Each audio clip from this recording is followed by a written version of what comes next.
दिल्ली धमाके में इस्तेमाल कार का नया सीसीटीवी फुटेज सामने आया है। इसके अलावा अब तक धमाके में मृतकों की संख्या अब 13 हो गई है। सूत्र ये बता रहे हैं कि धमाके में 13 लोगों की मौत हुई है। ये नंबर अब बढ़ गया है। इलाज के दौरान बिलाल हसन की भी यहां पर जान चली गई है। तो दिल्ली में जो ये धमाका किया गया था उसमें मरने वालों की संख्या 13 हो गई है। एक और इसमें जो घायल थे बिलाल, उनकी भी यहां पर मौत हो गई है। तो ये सूत्रों के हवाले से जानकारी आ रही है कि इलाज के दौरान बिलाल हसन की भी जान चली गई है और इस तरह इस धमाके में अब तक मरने वालों की संख्या 13 पहुंच गई है। तो दिल्ली में लाल किले के सामने जिस तरह से घटना हुई थी उसके बाद तमाम जो कड़ियां हैं इसकी वो जोड़ी जा रही हैं। बड़े स्तर पर गहनता से इस मामले की जांच की जा रही है और ऐसे में ये जो हाल में ये ताजा अपडेट आया है कि यहां पर एक और छात्र को पकड़ा गया है, बहुत महत्वपूर्ण है। मुकेश हमारे साथ है। मुकेश, बहुत दुखद है कि एक और व्यक्ति की यहां पर मौत हो गई जो घायल हो गए थे इस हादसे में। उधर यूपी के कानपुर से जो खबर आ रही है, जो एटीएस की कार्रवाई यहां पर हुई है, मेडिकल छात्र को हिरासत में लिया है, जरा बताइए कैसे इस पर शक यहां पर पहुंचा और क्या इसका कनेक्शन है डॉक्टर शाहीन से? देखिए, पहली तो खबर यह है कि बहुत दुखद खबर है कि जो दिल्ली में ब्लास्ट से मरने वालों का आंकड़ा है वो 13 पहुंच गया है। कुछ लोग इंजर्ड थे, उनकी भी डेथ हुई है। तो कुल आंकड़ा जो है वो दूसरा जो आरिफ है जो कि कानपुर में एक मेडिकल कॉलेज में कार्डियोलॉजिस्ट है, उसको भी डिटेन किया है यूपी एटीएस ने। और जानकारी मिली है कि जो आरिफ है वो शाहीना सईद से लगातार संपर्क में था। शाहीना सईद भी कानपुर में काफी लंबे समय तक रही है और आरिफ को जानती है, तो ये उसके संपर्क में था। अब इसका शाहीना से क्या कनेक्शन है, क्या इसकी बातचीत होती थी और क्या भी ये भी इसी जैसे मोहम्मद के टेरर मॉड्यूल का हिस्सा है, तो इसको लेकर आरिफ से लगातार पूछताछ चल रही है। उसका वीडियो भी सामने आया है जिसमें वो डॉक्टर की वेशभूषा में बैठा हुआ है। तो आरिफ को यूपी एटीएस ने डिटेन किया है। जेएनके पुलिस भी लगातार संपर्क में है यूपी एटीएस के और इसको डिटेन करने के बाद इससे पूछताछ चल रही है। तो पूछताछ में साफ होगा कि आखिर आरिफ का शाहीना से क्या कनेक्शन है और इन दोनों की आपस में क्या बातचीत होती थी, ये लोग आपस में कितनी बार मिले हैं, तो इसको लेकर लगातार पूछताछ चल रही है। जी बिल्कुल, शुक्रिया मुकेश आपका सब जानकारी के लिए। तो आप देखिए तमाम डॉक्टर और इनके कैसे यहां पर कनेक्शन सामने आ रहे हैं। अब ये ताजा मामला है, आरिफ कानपुर से इसको हिरासत में लिया गया है और शक इस पर यह है कि ये डॉक्टर शाहीन के संपर्क में था। क्या इसका रोल था, ये जांच में सामने आएगा। बहरहाल आगे बढ़ते हैं और आपको फटाफट अंदाज में दिखाते हैं इस वक्त की 100 बड़ी खबर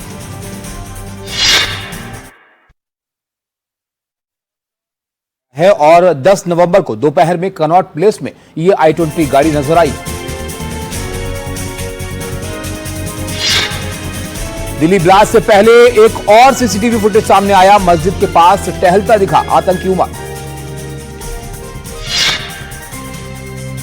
आतंकी उमर की नई तस्वीर भी सामने आई है। धमाके से पहले तुर्कमान गेट के पास फैज इलाही मस्जिद गया था ये उमर। दिल्ली धमाके का नया सीसीटीवी फुटेज सामने आया। सामने से कैमरे में कैद हुआ धमाका, उड़ते दिखे कार के परखच्चे, पूरा इलाका दहला हुआ नजर आया। दिल्ली ब्लास्ट से जुड़ी लाल रंग की इको स्पोर्ट कार हरियाणा से बरामद। आरोपी उमर मोहम्मद ने दिल्ली के फर्जी पते पर खरीदी थी कार। दिल्ली धमाका मामले में तीसरी कार की तलाश में जुटी जांच एजेंसियां। लाल इको स्पोर्ट के बाद ब्रेजा कार की तलाश। आरोपियों के ब्रेजा कार से ही भागने का शक। दिल्ली धमाकों को लेकर बड़ा खुलासा। मेवात के नूह से खरीदे गए थे अमोनियम नाइट्रेट बनाने के लिए फर्टिलाइजर। हिरासत में लिया गया उमर का रिश्तेदार डॉक्टर फहीम। फहीम ने ही खड़ी की थी इको स्पोर्ट कार। इसके साथ एक महिला भी मौजूद थी। डॉक्टर शाहीन को जैश से मिलती थी फंडिंग। सूत्रों के हवाले से खबर, शाहीन के अकाउंट में विदेशी फंडिंग के भी सुराग।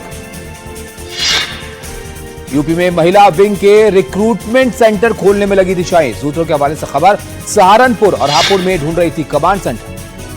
अमरावती में इस्लामिक इंफॉर्मेशन सेंटर के होर्डिंग पर विवाद, बीजेपी ने जताया विरोध। फरीदाबाद के खंडावली गांव में मिली कार, मौके पर एनएसजी टीम ने स्नीफर डॉग के साथ की जांच। एनआईए ने फरीदाबाद जाकर उमर के करीबियों से की पूछताछ। उमर के ड्राइवर ने दी थी लाल रंग की कार की जानकारी, मौके पर जाकर की जांच। दिल्ली धमाके को लेकर चौंकाने वाला खुलासा, ब्लास्ट से पहले फैज इलाही मस्जिद में रुका था उमर नबी, वीडियो आया सामने। दिल्ली धमाके की जांच में बड़ा खुलासा, उमर ही चला रहा था i20 का। सूत्रों के हवाले से खबर, मां और भाई के साथ मैच हुआ डीएनए। दिल्ली ब्लास्ट के लिए 3 दिन बाद घटनास्थल से दूर मिला मानव अंग, विस्फोट वाली जगह से लगभग 300 मीटर दूर बरामद। सुरक्षा कारणों के चलते लाल किला मेट्रो स्टेशन अगले आदेश तक बंद, बाकी सभी स्टेशन सामान्य रूप से चालू रहे। आतंकी मॉड्यूल केस की जांच में तुर्की कनेक्शन आया सामने। सूत्रों के मुताबिक उमर मुजम्मिल ने तुर्की में जैश के हैंडलर से की थी मुलाकात। लाल किला बम ब्लास्ट में दिल्ली पुलिस का चेकिंग अभियान जारी, होटल समेत कई ठिकानों की तलाशी ली गई। दिल्ली धमाके के बाद लश्कर में अहम मीटिंग, आतंकियों का फूलों से हुआ स्वागत। अब्दुल रऊफ और रिजवान हनीफ ने की मीटिंग। अमेरिकी विदेश मंत्री रूबियो दिल्ली ब्लास्ट को माना आतंकी हमला, कहा जांच में भारत को यूएस की जरूरत नहीं, वो खुद सक्षम। कश्मीर में सुरक्षा बलों ने चलाया आतंकवाद विरोधी अभियान, कुपवाड़ा में बरामद हुए 6 ग्रेनेड मौके पर ही नष्ट किए गए। ब्लास्ट केस में जांच तेज, खंडावली गांव से जांच एजेंसी ने एक संदिग्ध को लिया हिरासत में। दिल्ली ब्लास्ट केस में यूपीएटीएस का एक्शन, कानपुर से मेडिकल स्टूडेंट को हिरासत में लिया, डॉक्टर शाहीन के संपर्क में था कार्डियोलॉजी के छात्र आरिफ।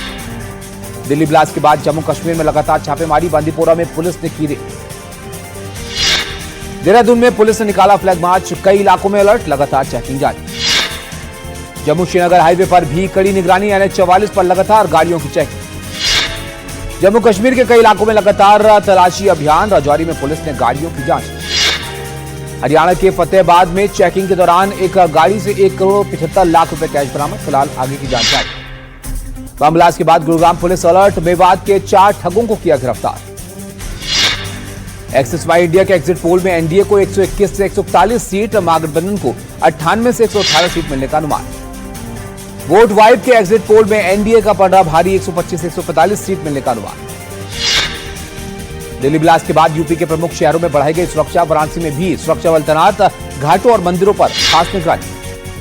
एग्जिट पोल में 63.2% लोगों ने बेरोजगारी को माना मुद्दा, करीब 10.5% लोगों ने महंगाई पर दिया जोर। बिहार विधानसभा चुनाव में बना एक और रिकॉर्ड, इस बार राज्य में किसी भी बूथ में नहीं हुआ दोबारा मतदान।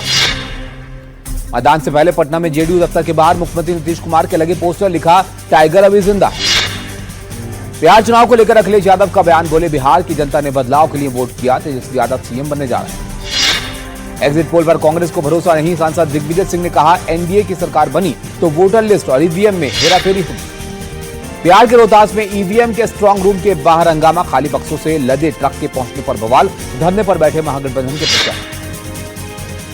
नवादा में आरजेडी को वोट नहीं देने पर दबंगों ने परिवार को पीटा, मुखिया प्रतिनिधि शिक्षक गिरफ्तार।